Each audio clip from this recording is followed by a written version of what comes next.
Welcome to the Future Generations Podcast, providing you with the world-changing content necessary to inspire you, your family, and our planet to a life of optimal health potential. We'll help you make the choices that powerfully influence the lives you bring into this world. It's time to strengthen our resolve to do better now and for our future generations with your host, Dr. Stanton Hom.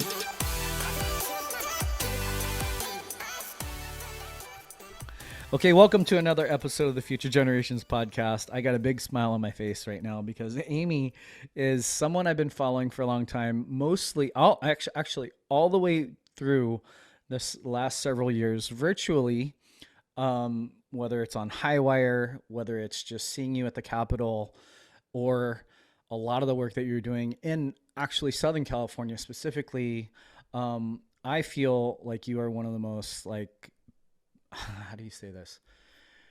When you're doing this long enough as a healthcare provider in the movement for health and medical freedom, sometimes it feels a little bit like you're banging your head against the wall because we don't know the legal front, because we don't know media, because we don't know the education process. And now it's all kind of really blended together in such a way. And Amy, you and PERK, I wanted to just share right away that I feel, especially locally here in San Diego, where we almost crossed paths and I almost got to meet you, where you have influenced not only the whole state, not only the whole nation, keeping this kind of movement for freedom and our kids so front and center in a lot of our lives. But locally here in San Diego, you've been and made a huge impact for us.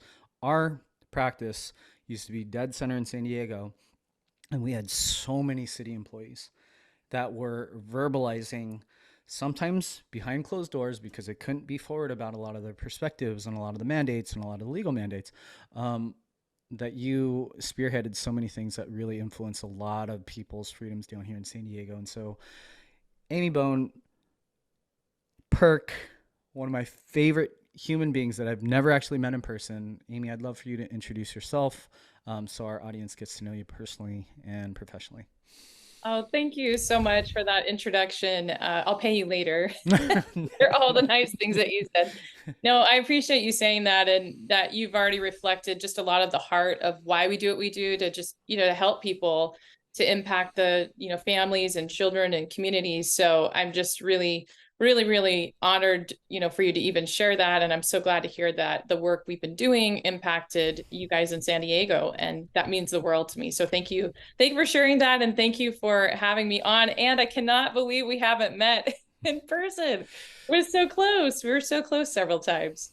We're so close, and you've had so many amazing events that I'm just like, why can't I just go to one of these, And so from all the people you're connected to, from all the ways that you actually are the people that we should be connected to you. And I think you and Nicole did a live video one time over the course of the quote pandemic. And I was just like, oh God, to be a fly on the wall. Like I just want to be in that orbit. And so just welcome. I really appreciate you spending the time with us. I would love to know, especially from the legal front, because we haven't had as many lawyers on our podcast as I believe is actually the infrastructure behind so much of the quote success and wins, especially in the last 3.5 years. Just how'd you get to where you are? Is there any particular catalyst, any sort of inspiration? I'm always interested in how people come to be who they are. Yeah, I'd have to start actually on that point. Yes, you're right about the legal, that there's so much happening in the space of litigation that's an anchor to the results of many of the wins in California, including the work that we do. But to back up with your question of, where's the inspiration coming from? Because we all have to have someone or something that really impacted our life in one way or another to help us be who we are and drive us to what we're doing now. So I would actually say for me, it's my husband, Mike. So we've been married 23 years. And from the very, very first moment that I met him, he always believed in me. just, just from the very beginning. He knew who I was, he knew my heart. And whether it was in the capacity of being a mother, which we have 3 children, or it was, he believed in me in just any job that I had or work I was doing. It was just something that throughout our entire marriage, Mike has been that person for me, that's influenced me, that's inspired me, that's helped me to be my best self. And the work we're doing in California, I literally could not do it without my husband. And it's not even just the work itself. It's that, we all have hard things that happen in our life, right? It could be family background, it could be, trauma, it could be any of those kinds of things. And all along the way, my husband has just been that, rock and space for me to grow, learn more who I was. When you don't believe in yourself or you're struggling, are you good enough? You need that person outside of you to say, yes, not only are you good enough, but I know you, I know your heart. And he's just been that. And I would add, we went through a very, very unique, difficult time before we moved to California. And this is part of our story of how we even got here. I was in a car accident in 2018. And also 2 years before that, I had a very severe spinal injury that caused brain trauma. Both of these incidences caused severe brain trauma. I couldn't walk. I couldn't talk. I couldn't speak like I'm speaking now. There was no way I could hold a press conference or give a speech or anything. And it was under those circumstances where life paused for a time so that I could heal and, go into rehabilitation. And all through that, a very, very difficult time where there's these limitations I'd never had before with my body and what I was able to do. It was a time to really search, what do I want to do? What is my life mission? What does that look like? And that, coupled with my husband being by my side this entire process through this very, very difficult injury that still today impacts me. I have residual issues from that, those injuries. People aren't aware of that. I am probably the most blessed person to be alive. I could have died. I could be paralyzed right now based on those 2 injuries. And that taught me something really, really important for just life, period. And that is, time is one of our most important commodities, right? And how do we use our time and what do we put our heart and passion into matters, because we don't know what's going to happen today or tomorrow. And during that space for several years where I couldn't just, walk and talk the way that I would have in the past, I couldn't even think, I couldn't process to even have conversations. It would exhaust me for 2-minute conversations that have to rest for 10 minutes, 30-minute conversations that have to rest for hours. And the thing is that it was in that chaos that we actually moved to California. Wow. In 2018. And when I saw what was happening here with children being kicked out of school, it was during the time frame of SB 277, where religious rights had been removed. We have 3 children. So we were here looking for a home, looking for a place. We almost moved to San Diego, by the way. We were looking for houses there. It almost happened. We missed out. We missed out. I could have met you then. But in that space, there was a gentleman who I've still to this day never met, who emailed my husband and I and said, hey, I don't know if you are aware of what's happening in California related to children and education and vaccines. And he told us what was happening. And he said, there's this thing called SB 277. And he just started to lay the groundwork of what was going on. And I remember very distinctly feeling just in my heart that we are supposed to be here. Wow. We in the midst of this struggle, we're supposed to be in California. And I could not let go of this desire in my heart to go up to the Capitol, to start to learn what's happening here. And once I realized, the rights of children, of families, of parents were just at stake here, it just put a drive in me that it didn't matter what my injuries were. I would go up to the Capitol, started to learn how to talk with legislators, and honestly, I would come home and it would take me 4 days to recover because I was still in the midst of recovering, but it didn't matter. It was almost like, God was inspiring us to be here for a cause, for a reason. And the whole picture of that, we didn't know yet. We didn't know all the ways PERK was going to be involved during lockdown and all the things that happened, post our moving here. But I can tell you that there was a divine hand guiding us to come to California. And I've been so certain of that from the very beginning. Wow. That anytime we, filed a lawsuit against San Diego or filed a lawsuit against LAUSD on behalf of the children, or went up to the Capitol, and for the first time ever in California's history, there's some huge results and wins that California has never seen before. I don't pretend to be the only one that's contributed to that, but I do feel very confident that there's a reason why we were brought here. And that reason seems to be, to me, that we were meant to lead here in California, meant to help here, meant to be one of many who guide how and what happens to try to help protect the children. And I have not been able to shake that from the moment we got here in 2018. So Wow. that's a little bit of the backstory. No, I appreciate you sharing that, because I think it was SB 277, especially Vaxxed, and then just seeing the broadening of the movement before. I mean, I've been in practice 13 years, and I've been having I've been having vaccine workshops basically my whole career. I was attacked by, for those of you who've been around long enough, you know who Dorit Reese is, and like all these people have, like, Facebook at the time, they like start like just whatever they call it, they start trolling you after a while. And then once the movement like started to move into like alternative media, and it started to move into like a really, really, really, I wouldn't say just more robust, but maybe more, I don't know, from the outside looking in, it seems like a more strategic legal front. It was like almost like a lot of the parents in my practice could breathe. And they could almost, not like, oh, somebody's here to save us. It's almost just like we knew that it was great to have a doctor who listened. It was great to have a doctor you could ask questions about. I used to say that the question around vaccines was the most common question, not and like asked and not asked in offices, that everybody is just wondering, especially in California, especially when you pull exemptions. Especially when SB 276 pulls, medical exemptions.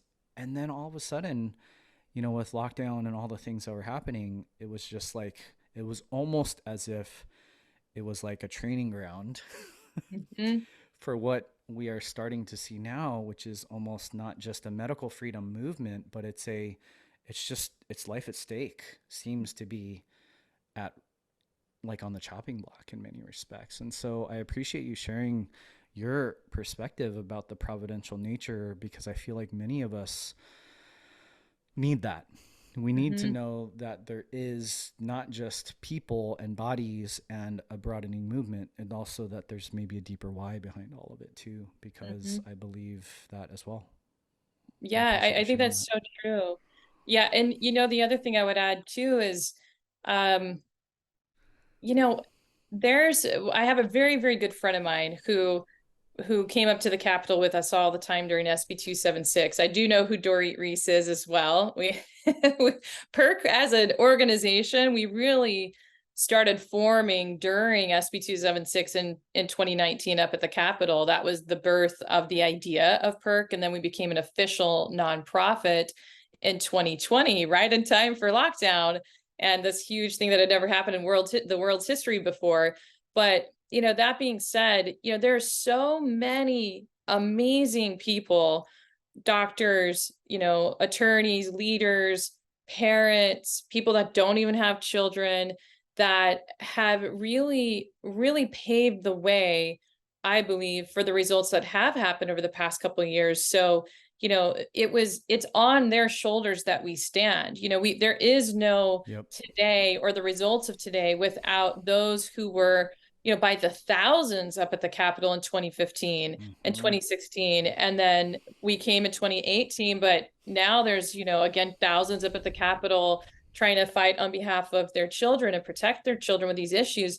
And all along from then even till now as well, I think the thing that's so exciting to me is, yes, I do think there's a providential hand that's awakening people to maybe their life calling, but also being part of this movement. And it's the power of truth. It's people have been awakened to what we may have already known for years, but this is their first exposure and opportunity to step out with us, alongside us, like, in all these different industries, the firefighters, the police officers, the sheriff department, the teachers.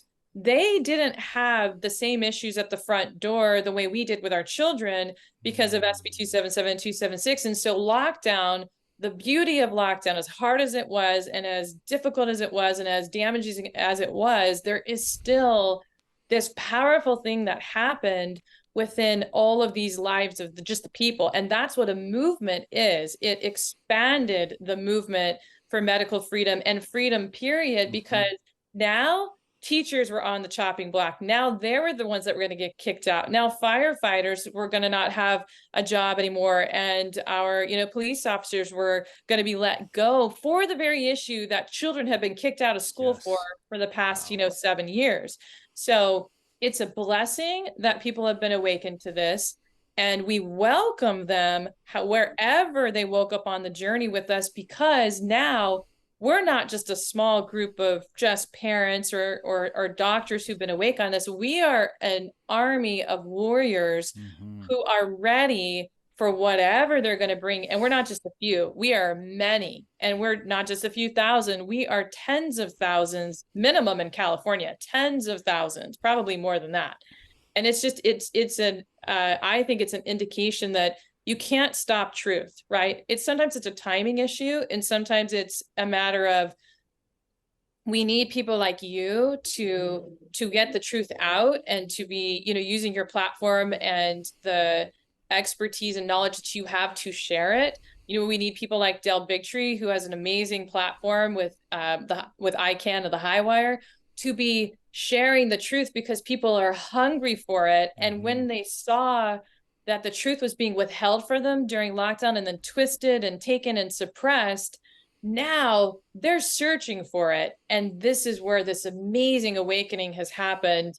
And I think, honestly, that's part of why there has been so many amazing results and such a win after win after win in California, because it's now us with the firefighters, it's us with the doctors, it's the parents and the doctors and the police officers and the teachers. And we've created this space where we all want to work together for a common cause and a common goal. And I think that's one of the most, I just think that's such an amazing thing that happened during the past few years that we can have hope in, It's the diversity of the movement has been one of the most inspiring things. I can't remember when it was by actual, because of the time warp that we've been in, but I emceed an event in Murrieta, and it was the first time I met Josh Satley, one of the firefighters and one of the board members at the time. He's one of our plaintiffs in our lawsuit against Beverly Hills. So, we love Josh Satley. So Josh, I remember just sitting in awe of him, not for any other reason than there are few people who know what it's like that when the proverbial poop is going to hit the fan, they're going to run straight into it, right? For the rest of us. Like, they know what it's like to put their lives on the line. And that level of service is just so societally accepted. Like, firefighters are accepted as some of the most important people in any society.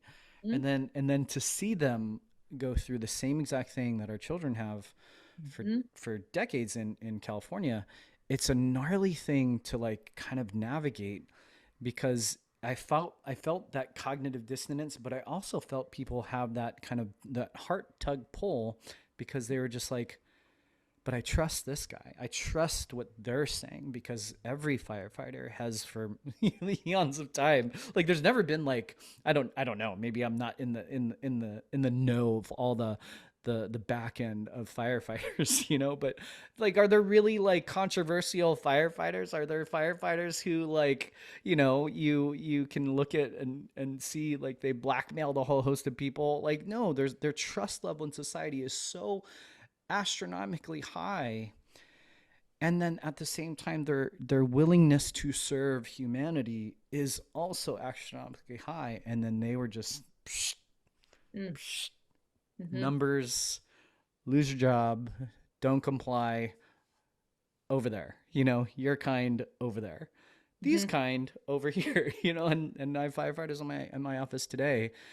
And it's one of the most important things that I feel like I get to do and have blessing to do, is just take care of those who put on the uniform in whatever form or fashion that uniform is to serve the rest of us.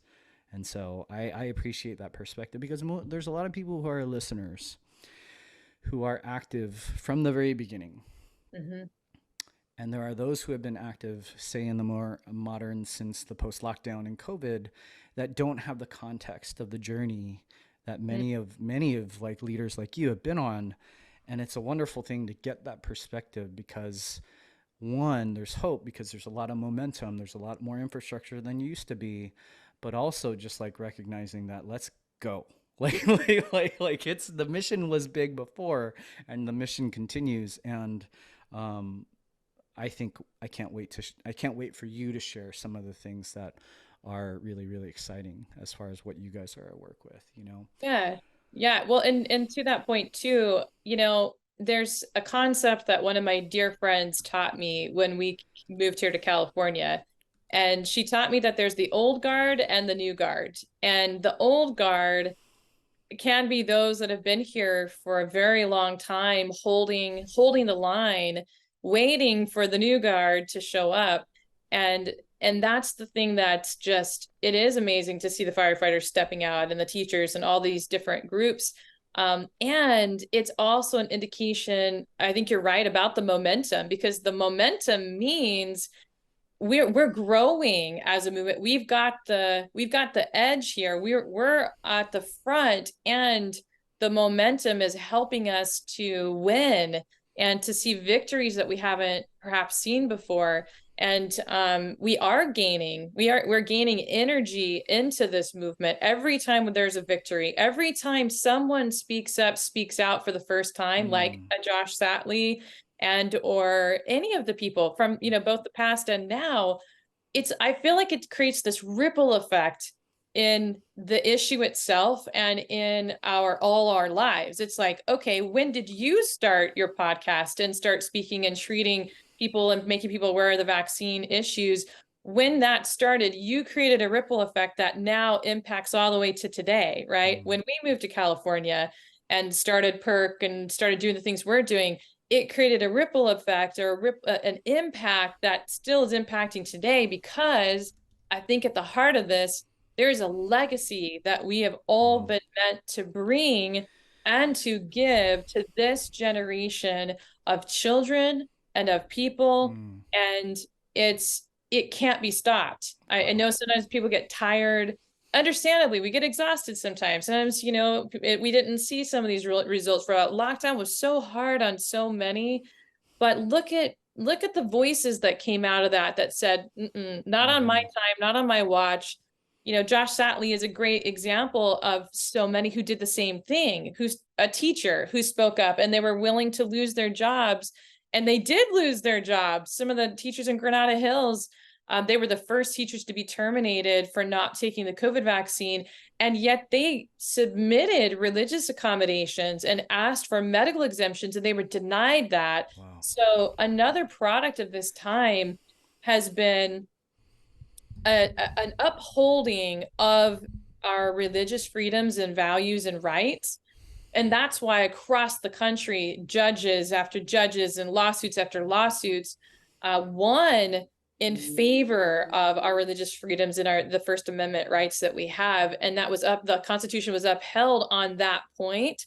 And I think that's part of why we're winning too, because that one fundamental thing, that fundamental right that we all have, they couldn't, they tried to, lockdown mandates, they try to bulldoze over that and take them away from us, of course, but they couldn't, because there were too many of us willing to say something, stand up, do something about it in all of our different genres and all of our different niches. And together, that united energy front purpose, I think, stopped this entire takeover of tyranny in California. It wasn't easy, but they can't take something that we're not willing to give, right? We're not willing to give that away. We're not willing to give our children away. We're not willing to give our religious rights away and our fundamental freedoms to choose what goes in our body. I mean, that's an absolute, that's so fundamental to just being a human being. You get to choose what goes in or out of your body, right? Right. So it's quite, shoot, my computer's all weird. Okay, I got it. Sorry about that. No problem. It is. I can't wait to get into the wins, and I can't wait to get into furthering of what this mission is that you're on. I would love to hear your perspective on. I believe void equals value, right? The darkness often leads to this kind of providential nature of the light and the purpose. If you could verbalize, because I believe that you have a unique perspective that could give our listeners maybe a deeper understanding as to what could drive them. What are some of the biggest challenges that you see we face today? I think, I actually was thinking about this before our time together. And I do, on the one hand, we definitely should talk about the results and the wins, because I think that's what gives people hope that we can accomplish something great together. And I would say that we've got several challenges. I'm trying to pinpoint what's the biggest one, but I kind of don't know if I can, because I think there's several. I would say one is when truth is manipulated in a way where it's suppressed, it's twisted, it's altered, it's censored. I think that is a huge challenge, because people don't necessarily know where to find the truth. And so if they're given something that's not true or it's manipulated, then it's sort of the source of brainwashing. It's the source of indoctrinating people with ideas and values that they believe they're coming to the truth and finding the truth about, but they're really not, because it's being altered. So I think making sure people have access to the information that they need to know, whether it's about vaccines, whether it's about what's going on in California, whether it's about these issues that we're facing, I think being able to have access to the truth, and for people to have the awareness and education about it and from credible sources that they can trust is so important, because the challenge that we saw during lockdown is the truth being removed from people led them to make decisions they wouldn't have otherwise made, right? So I think that's a challenge. Another challenge that I see is related to children and families. And this one is really near and dear to my heart because of the work we do with PERK and part of what motivates us to do this work. And that is, I don't think that children are just being attacked right now. I don't think that that's the only thing happening. I think what's happening is that there is an intentional effort to remove parents from the equation and separate children from that sacred relationship with their guardian, their mom, their dad, in some cases, of course, grandparents or not. And that is coming through all kinds of channels and all kinds of ways, but it's this trying to separate the children from their family or their parents. That I think is such a huge challenge we face, to make sure that we're aware of how it's happening, make sure that we're standing in the gap so it doesn't happen, make sure that we're addressing that with our own children, to be present as parents, to be available, ready, aware of what our children are facing, and make sure that, I would say this would be the next challenge, we don't lose this generation of kids. And I mean that in all ways, Yeah. Can I ask you a question? Because I find, and this is my own ignorance, and this is me being kind of stuck in my own world for the last few months, but as I understand it, many of these bills are seemingly broadening in that, with childhood vaccines, they leverage education, but are these other bills with the removal of parents from some of these children's picture, is that with regard to school, or is that just children in general? Especially, I think Newsom just vetoed a bill that, specifically was focused on gender and things like that. But were those bills also tied to school, or were those bills more just children and parents in general? They were both. So what we've seen happen, I would say this year has been really, really, there's been a lot of aggressiveness to remove parents from the Yep. equation at school and from home. Yes. So, and putting children potentially in the broken systems of foster care and, giving children more rights to remove themselves from their own home. Yes. So I think that it's a combination of those things that, and I would say it's happening in multiple ways too. So yes, the bills that they were introducing in Sacramento this past year would potentially remove a child from parents.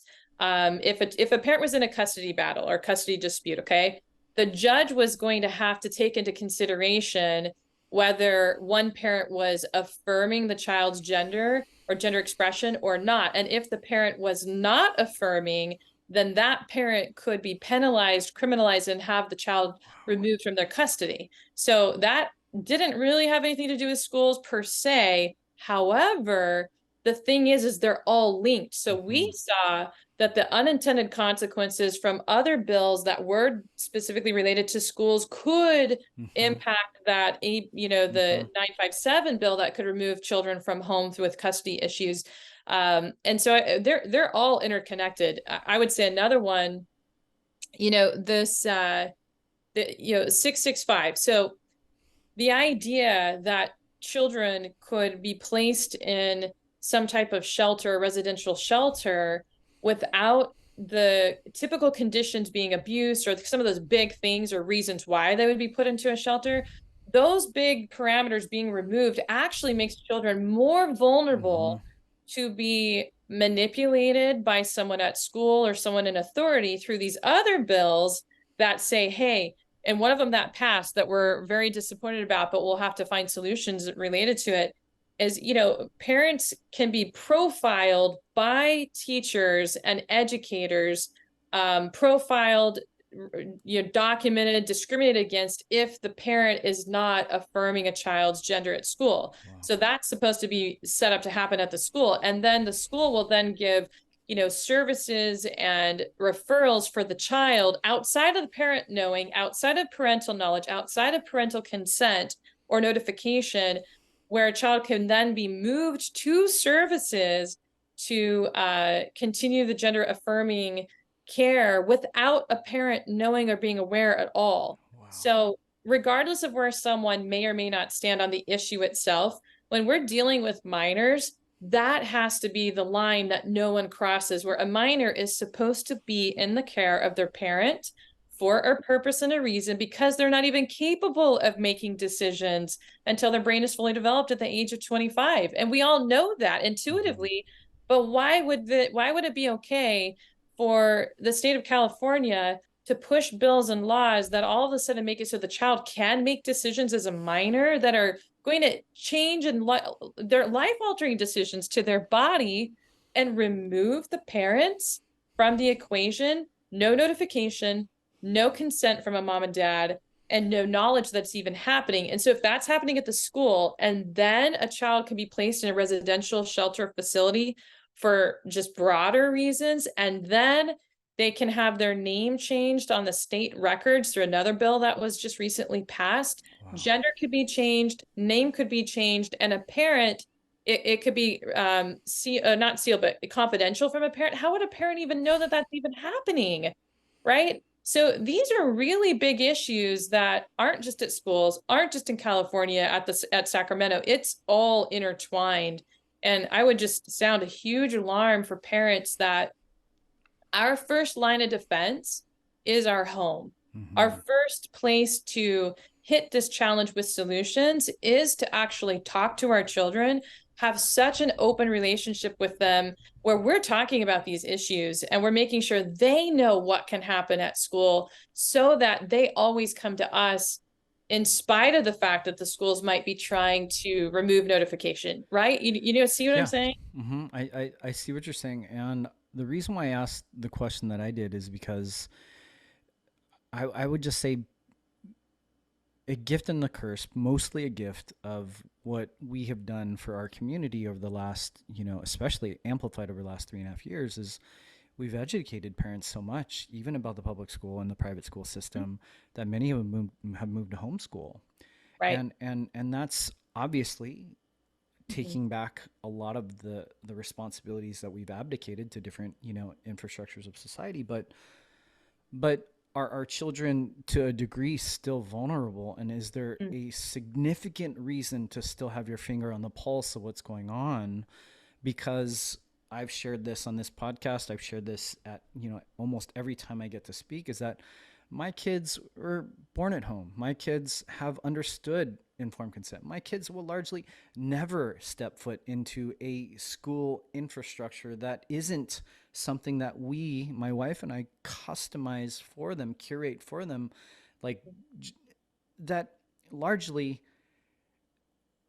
at the same time, they are still this generation, like they're all friends. They're all part of that next community, that next generation, our future generations, pun fully intended, that this mission is fortunately and unfortunately going to outlive you and I, Amy, like that these powers that exist for some reason to remove parents from the picture are there for a multitude of reasons, that we can go down every dark path we want to understand the nefarious nature that they are.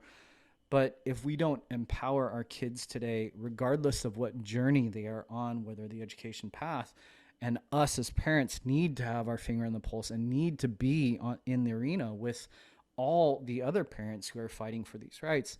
I just wanted to implore a lot of our parents to just be so aware and be in the arena, because many of us have moved our kids into greener pastures from an education perspective. Does not mean that they aren't vulnerable, and does not mean that there's ways that this whole kind of web of evil is essentially trying to capture them. Yeah. And I think that goes back to also why it's so important we do what we do. I mean, together, but also PERK's mission, our strategy is multifaceted so that we do keep tabs on the pulse of what's happening in Sacramento at schools with parental rights.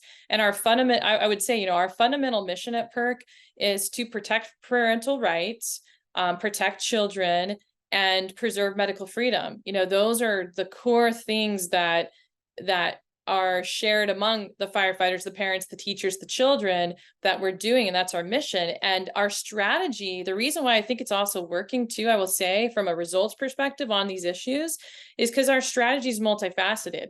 Not only do we go to Sacramento and we make sure we're keeping tabs on what's happening there, but legislation wise, we then alert people across California on what's happening there. So there's an educational element to this. And then on top of that, whenever there's a problem, we always attach an action or a solution that people can do to help make a difference and create results on the policy issue or change in California. And I'll give you an example. With all the bills that we just talked about, one we didn't mention was AB 659, which was going to be a HPV vaccine mandate for schools and colleges across the entire state. And that mandate kept getting dropped from the bill because of the collective action and effort from the people. And then the gender affirming type bills that we're talking about, which is more about parental rights than it is anything else. There's a stigma they try to attach to that issue. Like, oh, this is a gay rights issue. This is not a gay rights issue. We actually have people that are in the gay community who are gay, who are standing right beside us on this issue saying it's not okay because it's related to children. You see, there's a difference in consenting adults than there is with children who are being pressured, manipulated, given services without their parents' knowledge or consent. But anyways, with those issues being said, what I wanted to communicate to you and your listeners is the action that has been produced by Californians on these issues has been so huge to make a difference. We did our numbers, we checked our numbers just yesterday, and we have this amazing advocacy tool that anytime there's an issue, legislation, anything, we set it up so it's really easy for people to take action. We'll create a letter or, talking points, and all people have to do is hit submit real quick, takes like a minute, and then it sends that to legislators or senators or a school. It also sends out tweets that we pre-create for people, and we have sent out over 100,000 tweets just this past several months on these bills and issues. When I say we, I mean the people have sent out over 100,000 tweets. And then we've sent out 1.2 million actions total, tweets, emails, calls. And I think that's so important for people to understand that the action combined with awareness about the legislation, combined with litigation, if bills pass that shouldn't, or schools are violating these issues, or there's mandates from a city or county or the state that need to be contended with, it's the combination of all of those things that are creating the results that we see in California. And I think that's what sets PERK aside or sets us apart, is we're taking these issues and applying multiple strategies to it that's offensive. We're not waiting for them to come to us and say, okay, this is what's happening. Oh, we know we've got their number now at the Capitol and at the school districts. We know what they're doing and we're ready. Like, we're ready to file the next lawsuit. I know you mentioned you're excited about some of the things we're doing, and we've filed at least 7 lawsuits thus far in California.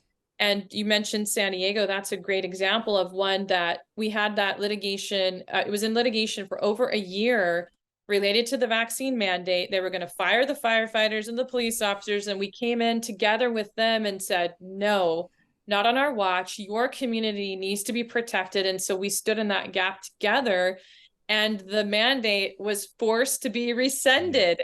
And it was because of the lawsuit. We were headed to trial. I don't think people realize this. We were 2 months away from going to trial on that lawsuit in San Diego. And it was within that time frame where the judge was indicating, you guys are to us that we're in a really good position with our lawsuit, and all of the things, different rulings across the country were showing that it was unconstitutional for mandates to exist in the first place. So when she was expressing that to our attorneys, and the San Diego attorneys heard that, I'm going to tell you this, they were going to lose the trial. They were going to lose to us. And that's when they came to our attorneys behind the scenes and said, okay, are you willing to settle the case? And we're like, no. And they're like, okay, but are you willing to settle the case basically if they rescind the mandate? And so we had to kind of weigh out the options, and we decided, most importantly, we want that mandate gone, rescinded, and we weren't going to do anything until they did their part. So, when you saw the city of San Diego go through the process and do their sunset clause and all that, we were just in the background waiting for them to put it in writing, because our lawsuit was right there on the verge of going to trial, and they were going to lose. That's my honest, feedback. So that result, though, is one of many that we've been able to achieve in California. And I appreciate your highlight on PERK, but it's also the people that are with us to do this. It was this team effort of the firefighters, the police officers, and these amazing, you guys down there supporting what we were doing, and that win could happen. Another example is LAUSD. LAUSD, we still have an active lawsuit against the school for all of the COVID measures that they put in place that are really unlawful, illegal, and they can't do that with kids, because kids have a constitutional right to be in school, and they can't just kick them out for any reason, truthfully. So we still have that active litigation, but in the process of litigating over the past couple of years, they were about to kick out 35,000 children from LAUSD. This was at the end of 2021 for the vaccine mandate issue, and they were going to kick them out into independent study. Well, we had, a hearing coming up with our lawsuit, and lo and behold, within 2 days of that hearing, all of a sudden these children were no longer kicked out of school, and LAUSD removed or delayed their mandate. These are examples of, yes, PERK came in and we filed a lawsuit. We still have an active lawsuit. And that 35,000 children also means 35,000 parents, around that stood holding the line too. So it's this beautiful partnership of the people with PERK and the things we're doing that is creating, I think, these just, incredible results in California. And I mean, last year, I'm sure you followed this too, but there were all those bad bills that it was like 1984 on steroids. It was terrible. California, right? But 7 of those bad bills were defeated and killed and pushed back because of this effort and this push of everybody. And PERK was one of the leaders in that. Our teams were at the Capitol almost every week. We talked to legislators. We brought packets. They were reading them on the airplane. We know that. And just all of the combination of those strategies with everybody, all the hands on deck, has just been what California needed to really start to push these issues in the favor of the people. And another quick example, the bill you were talking about this year, the one that we were talking about that would remove custody from parents if a parent doesn't affirm the child. Well, there's been months and months and months of effort put in on that from lots of people, lots of organizations, including PERK. And the governor, this is something I didn't mention to you, but we had a confidential meeting with Governor Newsom's staff just last week. So the morning of the veto, we were in a private meeting with 3 of his staff discussing all of those bills, including those, and how detrimental those would be to families and to children. And I'll tell you, it's not just because of us, but that was one thing that I know we did to contribute to the impact and the change that happened. And so the veto that came that night was like, yes, we're so excited. We talked about this a little bit, but we also have a 501c4 where we've hired a lobbyist and in that C4, and we teamed up with I Can Legislate to hire that lobbyist this past year. So that lobbyist is creating opportunities like meeting with the governor's staff, and that lobbyist has helped along the way. So that strategy, joining forces with I Can C4, their I Can Legislate, has been such a huge blessing, gift, and part of the results for all the things happening with legislation, the mandates being dropped in the HPV vaccine bill. Our teamwork together with I Can Legislate produced these meetings through the lobbyist and these doors that were opened. And I guess my point to you is it's the synergy of us together with I Can, with their group, and then together we have a strategy to have a lobbyist for the first time this year.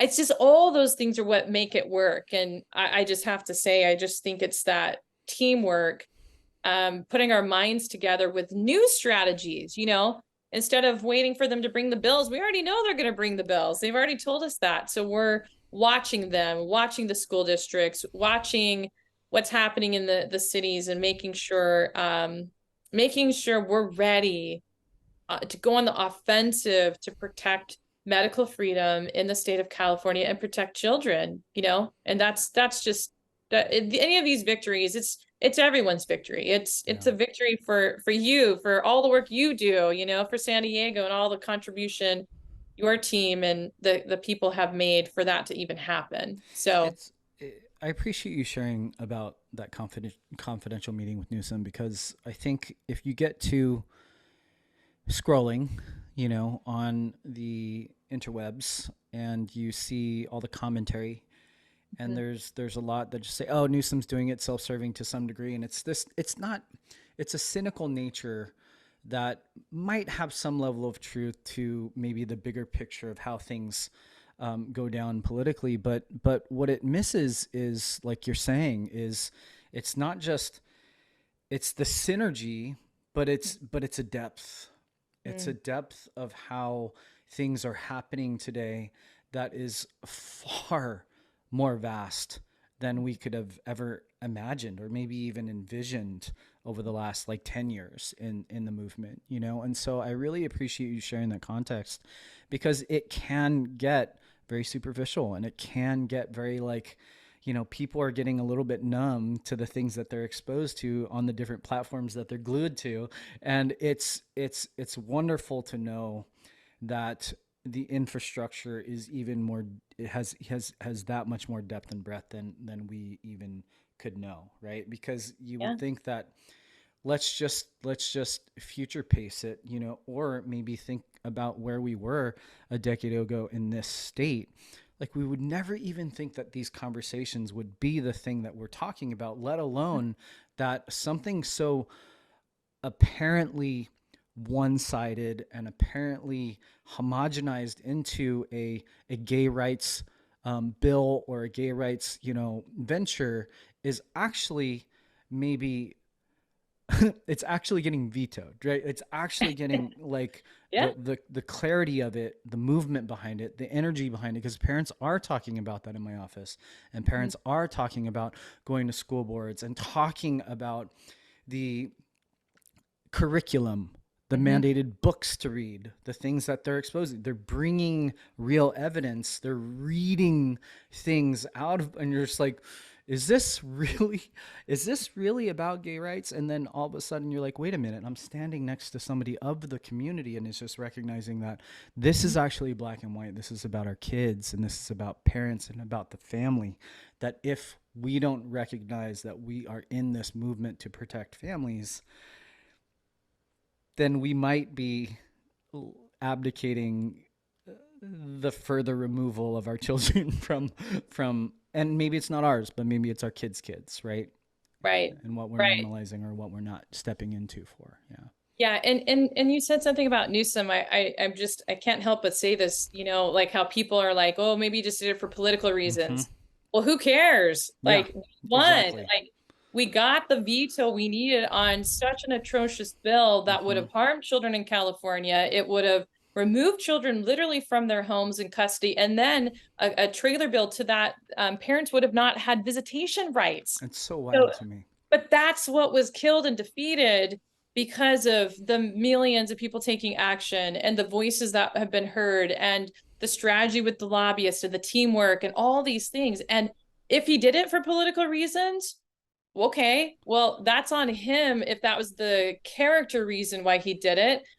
At the end of the day, the outcome of that veto is what we wanted. We don't want that bill. So I would really encourage people to, you know, focus in on what can we do and celebrate the results in a victory like that, because at the end of the day, that protected millions of California children and parental rights. And sure, I mean, I'm sure Newsom probably did have ulterior motives. You know, we see him speaking out of both sides of his mouth where it's like, he's talking about parental rights, and then he just signed several bills that are so atrocious and undermine parental rights. So definitely he's being hypocritical and contradictory. However, on that particular bill, the two that we're talking about right now, let's accept that victory because that's what we needed in this particular time. And you know what? It gives us time to continue to organize ourselves together. You can also see different school districts that have realized they can take matters into their own hands on policies. They can pass parental notification policies that actually stop some of these undermining parental right type of bills they're trying to pass at the state level. So I just think that the awareness and the empowerment and the excitement, the action that's being produced by the people here makes me just feel so incredibly grateful for California, for Californians. And I think, honestly, I think what's happening is people are realizing they can do this. We can do this, you know? I think every time there's a win, like let's say PERK has a win in San Diego for and behalf of the people we were serving and defending there, that win creates momentum. So people realize we can do this, right? And then there's another win, and then there's another victory, and they might be small and they might be big, but what is the message for us to learn from it? I think part of the message is everybody says California is impossible. You can't win here. Nothing can be done. Everybody's supposed to flee the state. Everybody's supposed to go to a different state that's so much better and more beautiful and has better policies. Okay, it might have better policies. That's probably true. But look at what we're doing in California. We cannot leave our homes. We have to make sure we plant ourselves here and we do the work, do it smart. We don't have to work so hard that we're so tired and there's no energy left and we're exhausted. That does happen.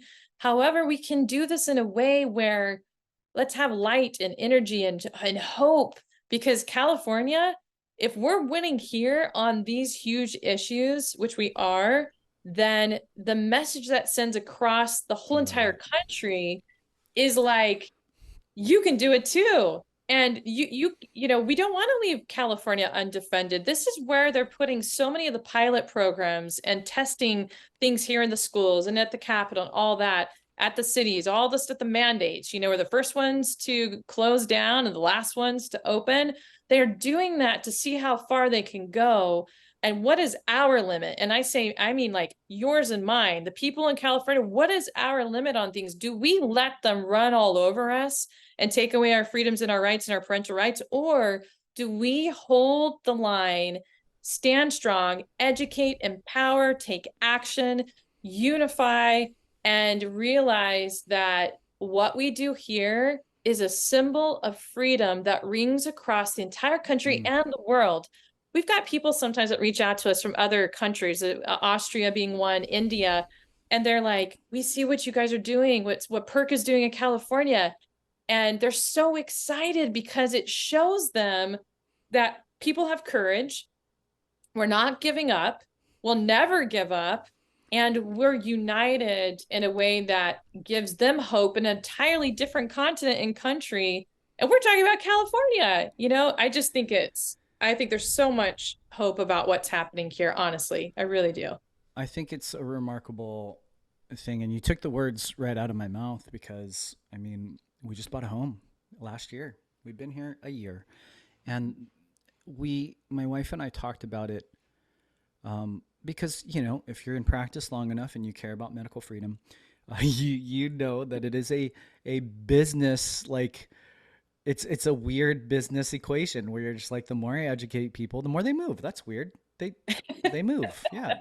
Tennessee, Idaho, you name it, the state, we have a calculated business exodus out of our office that is directly relative to how much we educate about medical freedom. And it's slowing. It's slowing. And it's interesting because I think it's also because we said for our family, can we move? And our thing in my mind, at least, is my great grandparents and my grandparents are still buried, in LA. My great grandparents are buried at a Chinese only cemetery at the 710 and the 60 intersection, and only Chinese written on the headstones. It was before the Chinese Exclusionary Act was repealed, and they were not allowed to be buried with other races. Oh. And so for me, I sat back and I just said, despite so many of our family members leaving the state, that the reason why we came here was because our families were fleeing tyranny. And they chose here in a time when Chinese people at the time were not equal to even those who were involved in the civil rights movement. And we're not moving. I love it. And so if you're not moving, then get on the court, right? And get on the court because it is the most enlivening thing to be a part of this thing. Yes, it might steep you in a little bit of fear. Yes, it might create a radical stress response. Yes, there may be a fallout, which our family has had to navigate. How do we help heal a lot of the things that we have internally in our own family? And it also is the thing that I can sleep at night, knowing that in the face of such tyranny today, that I was in the arena, you know, and that's what our patients get to benefit from today. That's what we like to think that is kind of shifting the conversation to some degree, where a lot of people are choosing to stay, and a lot of people are actually recognizing that what's happening here is a reflection of what is strategically potentially happening in other states. And if other states who are listening and other countries who are listening, and you are not proactively building relationships with your legislators, and if you're not proactively drafting legislation or policy to potentially prevent these bad things from happening, but also just preserving parental and family rights and children's rights, then you are only signing up for, you know, the generation when that kind of evil rears their head in whatever region of the world that you're in. And so I appreciate you sharing that, Amy, because I believe that people, and they always will, and it's not just Hollywood, it's not just because we have the greatest like state in the union, it's actually because they're actually recognizing that it's not just this decimated battlefield where all of us are just losing every single day. There are warriors like you who are ensuring that the boots on the ground are actually moving in a direction, moving in somewhat more coordination and unison to a exponential degree, like to the millions of ways that you guys are touching others, whether it's through social media or whether it's through email or whether it's actually just on the ground in Sacramento or at school boards. It's one of the most inspiring things that I believe I get filled up with on a day-to-day basis. I couldn't thank you enough for it. Thank you for sharing a lot of that, because I think, is there more that you felt that you have to share about the strategy and about some of the exciting news that you might have? Yeah, actually, and thank you for sharing what you just shared too. That's so inspiring to hear.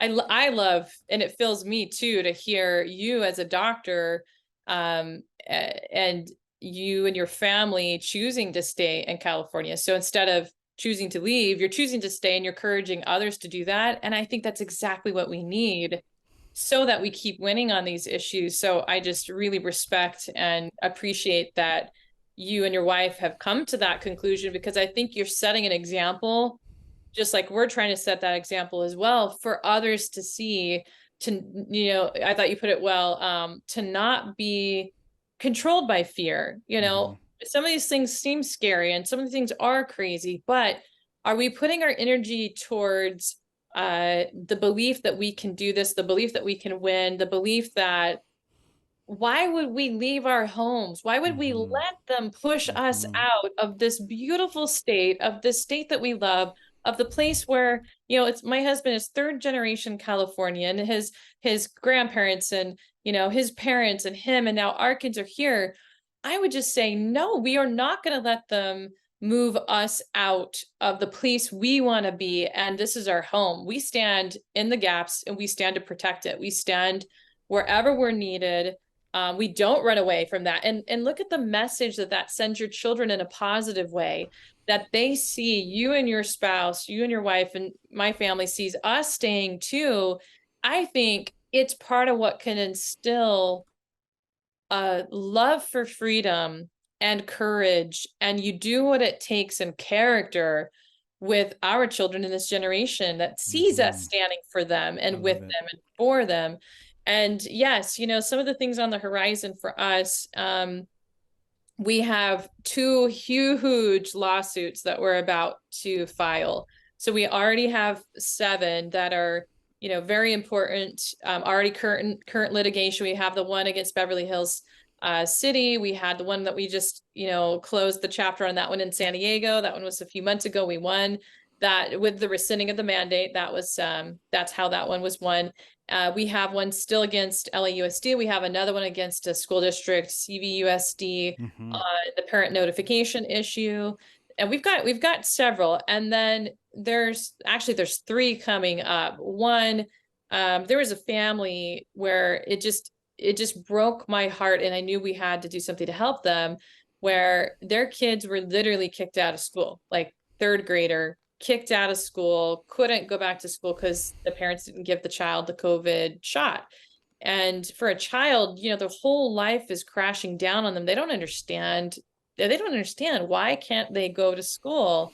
So there's a suit that we're about to file on that one.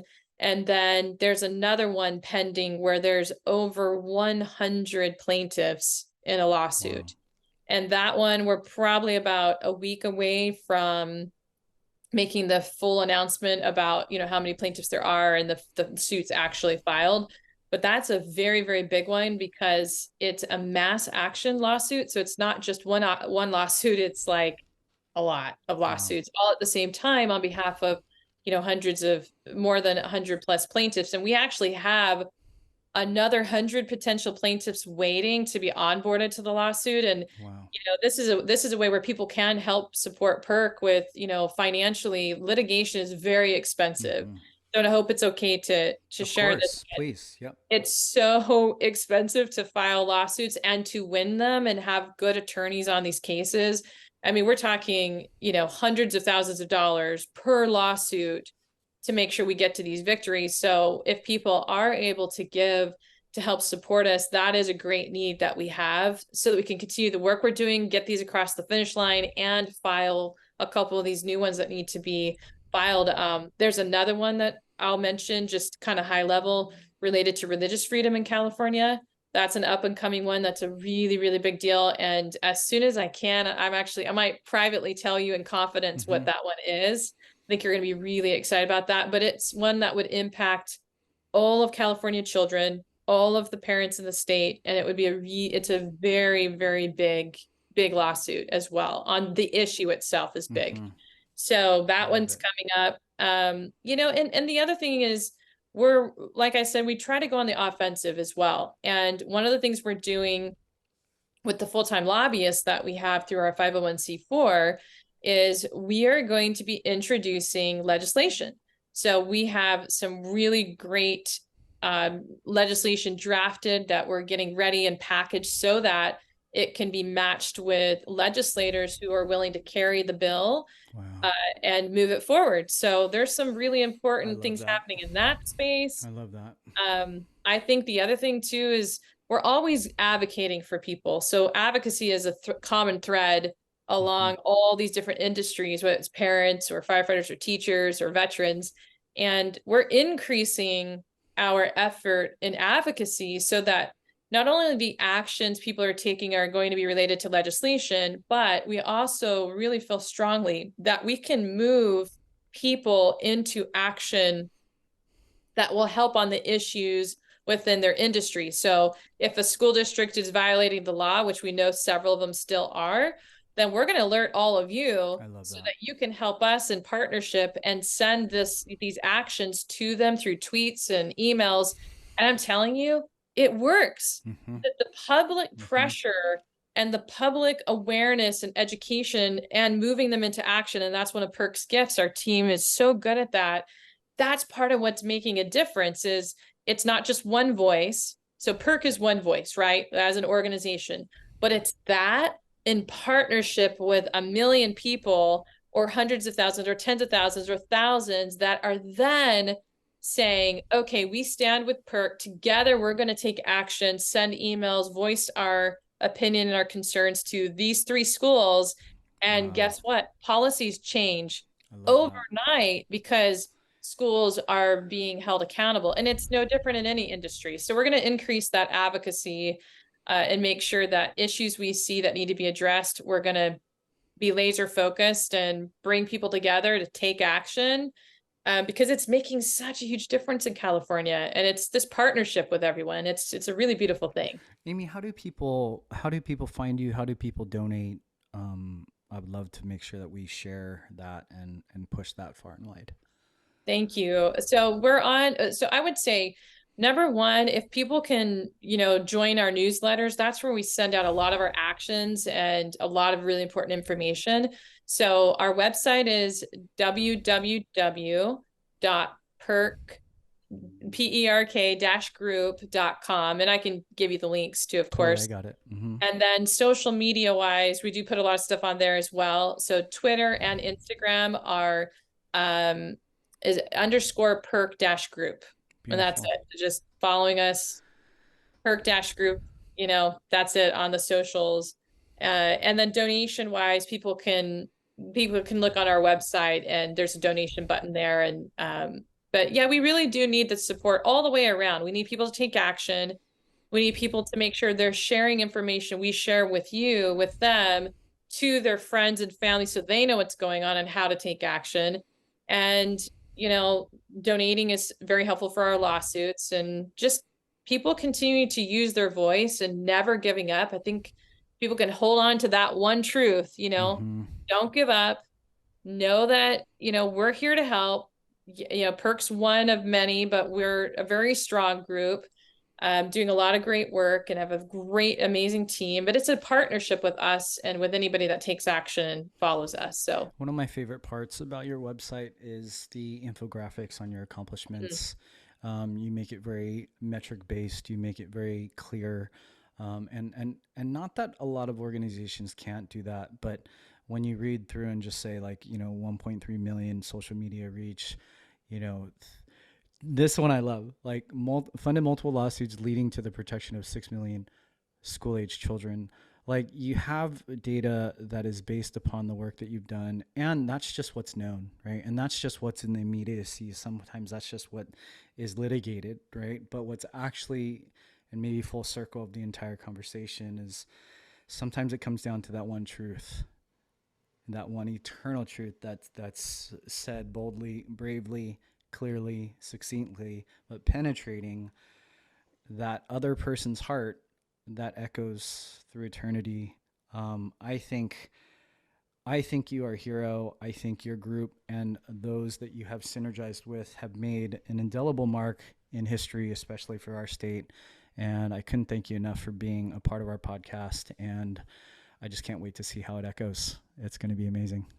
Thank you for having me on, and thank you so much for those, you know, kind words. And it's a we thing. It's not just me. I'm not a hero. I'm a mom, a passionate person who knows that what's happening was wrong, and I couldn't sit back and not do something about it or be silent. And, you know, it's ordinary people doing this work, and that's what's making it extraordinary. That's why we're winning, you know? So I look at you and I think, wow, thank you for the privilege to be able to have this conversation with you, and for the work you've been doing for many, many, many years. And I just appreciate all the effort that you've had, you know, and thank you for bringing me on to just have this great conversation. And can we please meet sometime? I know.